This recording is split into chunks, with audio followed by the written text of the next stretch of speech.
As they talked and discussed these things with each other, Jesus himself came up and walked along with them, but they were kept from recognizing him. What happened to them and what happened this past weekend was so big for them. The trauma was so big that they totally missed, hey, this is Jesus.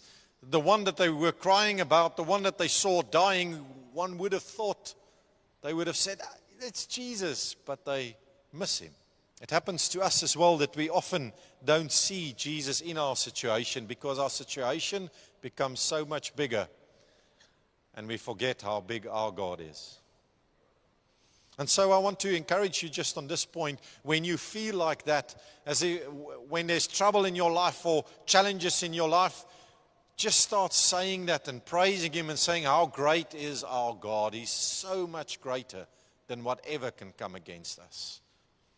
They were walking and they didn't see Jesus, but if you read there carefully, it says they were kept from recognizing him. Why would Jesus not immediately reveal himself to them? Because he's a brilliant teacher. And he teaches them and us about things to come. Jesus knew that he will not always be with them. He knew that the next era already started, the era called the church.